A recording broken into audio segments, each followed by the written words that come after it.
Senator Deakin, Ontario. Thank you. Colleagues, it will come as no surprise that I value building interconnected and healthy communities that are inclusive and safe for all. I believe we all have a narrative, a past that influences our actions every day. So today I'm going to share a little bit about my early years that might help assist in better understanding the value I place on sport and activity. My early life was unpredictable, unstable, and quite fearful. I grew up accepting responsibilities very, very young. 3 weeks before Christmas in grade 5, the house we rented caught fire and we could not return. We lived in a hotel for a while, which I actually thought was fun for a bit, changed schools, moved to a new community, and carried on. I quickly realized in grade 5 that I needed to do something for myself, something to help me feel better about myself, something to connect with others, something to help create my own experience. With limited funds, very limited funds, I bought a badminton racket and I started playing at a local club. I loved all of my time on the courts. Some other parents helped me with some early technical coaching. The local tennis pro thought badminton was just the same as tennis, and he became our instructor. Meeting new people, working hard on court, managing my time was very important to me. It was me and 8 very talented boys. I watched, listened, and learned, just happy to be on court. On my first day of high school, when most people are really excited about school, I could not wait until the end of the day. That was the day a real coach, someone who would coach national level athletes, was going to start with us. When our new coach, John Gilbert, arrived at our club, we were all nervous. He was quiet and he got us right to work. Lots of hard work, drills and training. Our Christmas training camps were my favorite. On the courts at 8 a.m. on Boxing Day right through to New Year's Day. Days of working hard. John, our coach, was critical for me at that moment in time. He may never know just how critical. For the next 5 years, we trained and competed. I babysat to make sure I could pay for my travel and my equipment. To this day, I know John did not bill me fees. He knew I could not play. And to this day, I also know it was badminton that saved my life and put me on a better path. I knew one day I wanted to make this possible for as many other people. One highlight was competing in my first nationals here in Ottawa, sleeping at the train station for free. Yes, this train station. And the youth hostel, the former jail down the street, which I thought was fantastic. Another memory was the day before the Montreal Olympics opened. Badminton was not an Olympic sport yet, but I had been accepted to attend what was called a Junior Olympic Badminton Camp in Sudbury, Ontario. This was a huge deal for me. That day in my day job, we were introducing campers to horseback riding. Some of the campers were frightened as the horses seemed agitated, and a few of them reared up. I took a young girl off her horse and mounted her the horse to return the horse back into the barracks. The horse reared up and bucked me off, resulting in a broken leg in 4 places. I can still remember saying to the doctor, "Can I still go to training camp today?" Suffice to say, no. 16 weeks of recovery followed. I share this because part of this recovery exposed me to 14 hours a day of Olympic coverage in '76. I watched and tucked more statistics into my head than I thought possible. But looking back, what those weeks really did for me was build a desire to give back, to get badminton on the Olympic program. It was really important to me. In 1978, a few years later, friends paid for a flight to get me to volunteer at the Commonwealth Games in Edmonton, Alberta, Canada, and I was hooked. I returned to playing for 5 more years, but also started coaching. At Western in grad school, I was invited to a pilot coaching module. I learned later that I was the first female to become nationally certified with a national team athletes. I continue to coach athletes at a local club while teaching and becoming a mom. I loved coaching my first Canada Games in PEI, and then was tapped by our national organization to be what's called an apprentice coach at the Commonwealth Games in 1994, a true highlight of my life. I'll never forget at those games the return of South Africa to the Commonwealth post-apartheid. We embraced all of the South African team as we prepared for the opening ceremonies.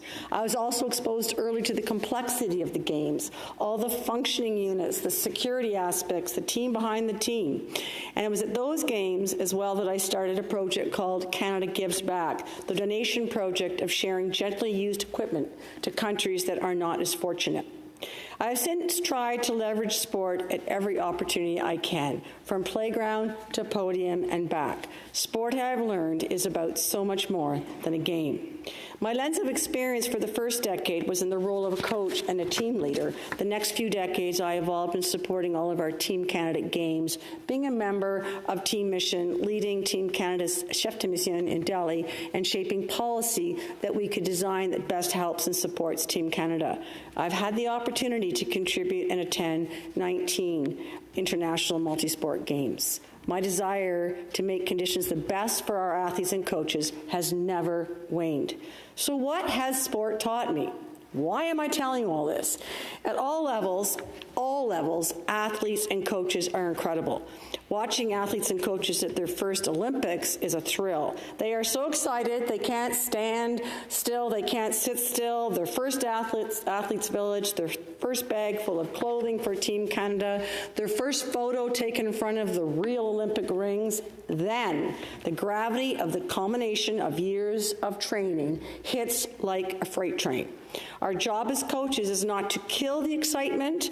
Our job is to keep them grounded so they don't get swallowed up by these moments.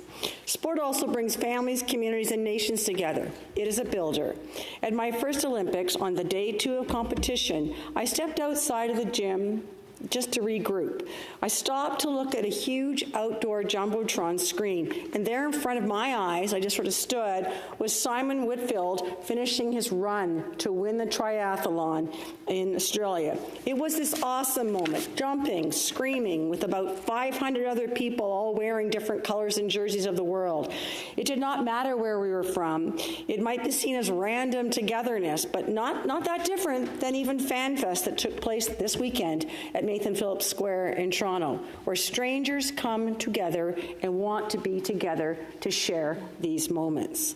Like any complex event, so many people work behind the scenes at these events to create the best conditions for success. This can be a grind.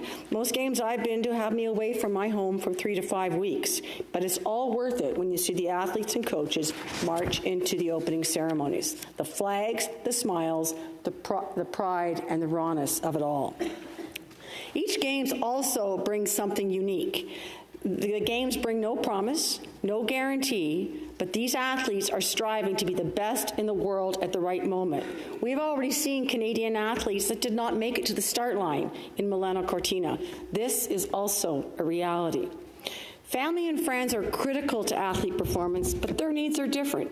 As a coach, we have to know the exact mix that works best. The pandemic, empty stands in Tokyo and Beijing, they were very, very rough. Athletes in Milano Cortina that were in Beijing repeat over and over again when they're interviewed how great it is to have their families spectating at these games. As coaches and team leaders, we usually have their training down to the minute. We, however, have to watch and listen closely to the noise that can impact their best performance. Protecting energy, sticking to your process, having one person to respond to, staying true to your values, sticking with the familiar is how you show up ready, like the Senate. And then there is failure. I think what we consider with athletes is so applicable in our everyday lives. If an athlete never fails, often they are either playing it pretty safe or they may not be training hard enough. Failure is not a weakness, but a process. Failure is feedback. The goal is to fail in practice, learn what happened, fix it, and show up better the next day. As coaches, we don't treat it as a crisis, but as an opportunity. Sport is also inclusion. In the 2004 in Athens, I ended up at a Starbucks with 7 badminton athletes from 4 countries. Each one of them identified as LGBTQ. This led to some incredibly open dialogue on the challenges they face at games and at home. I will never forget this conversation as it guided my work and needed to be better work that we were doing. I also assisted my athletes when they did come out with their families. This led to a report that I presented to our International Federation, our Olympic Committee. The bottom line is if athletes don't feel safe, included, valued, they simply cannot perform their best.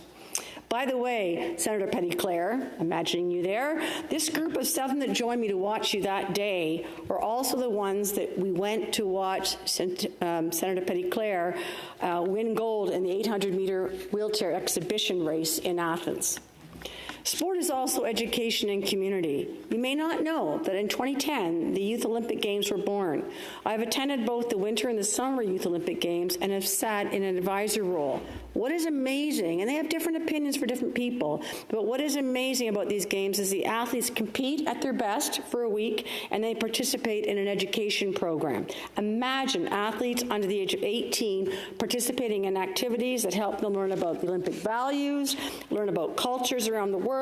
Some can meet each other and compete at the Olympic Games. The energy was amazing, and the next games will be held this summer in Dakar, Senegal, the first games to be organized in Africa. For young girls in particular, sport plays an integral role. My experience tells me if we lose girls about the Christmas of grade 4, it's very hard to get them back. I have led school curriculum projects that we've worked to redesign curriculum to make it more what we call a fitness model than a sport model, and encouraging girls to participate from the low grades to grade 12. We've ran junior varsity programs where any girl can play on a basketball or volleyball team, no cuts. And my basketball and volleyball teams, we would have 60 or 70 girls that were thrilled to put a school jersey on, new or old or 20 years old, and spend time on the court. Internationally, I enjoyed immensely mentoring women in Africa and South America. Supporting girls and women in sport represents a tremendous opportunity in Canada.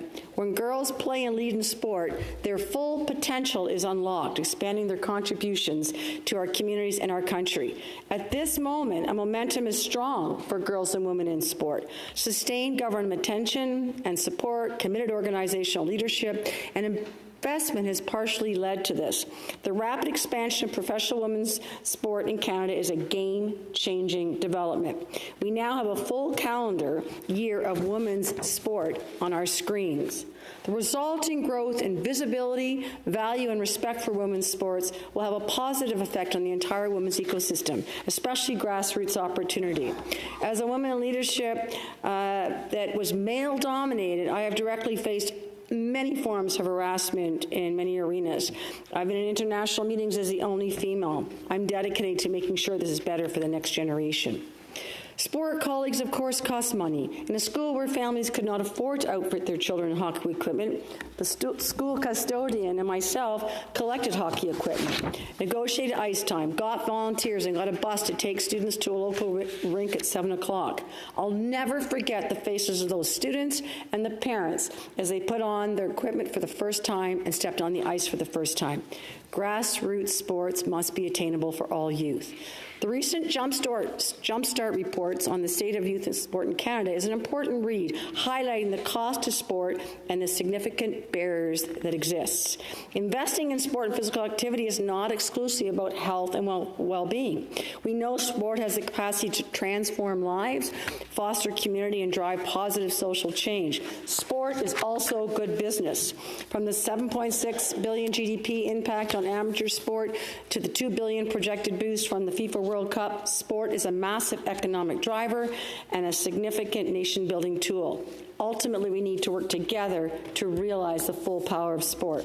Colleagues, from playground to podium back, I truly dream that the cost of sport can be more achievable for more Canadians, that schools and recreation facilities can be accessible 7 days a week, that all schools can offer quality daily physical activity, and that our sports system finds efficiencies for municipalities to prevent provinces and territories and national sport organizations while funding across ministries is addressed. This will require a transformation from the present structures.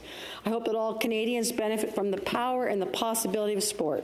And finally, but important, I hope that all society can live and act by the Olympic Manifesto that originated in 2018 and is posted in Canadian spaces again at these games. That manifesto reads, and I quote, "Within these walls, you are welcome, accepted, and respected, no matter who you are or where you come from. You are Team Canada, regardless of sexual orientation, race, family, status, gender identity of expression, sex characteristics, creed, age, color, ability, disability, language, political or religious belief or culture." Here, Senator, yes, your time. I just wanted to mention that time has expired. Are you asking for more time? Is leave granted, honourable senators? Agreed. thank you. Senator Deakin. And to finish that quote, "Here you are safe to chase your dreams. All we ask is that you be respectful and kind and treat others with fairness and dignity.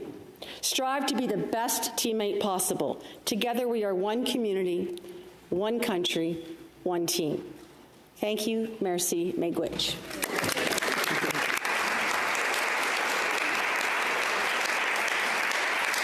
Senator Kingston. I move the adjournment of the debate.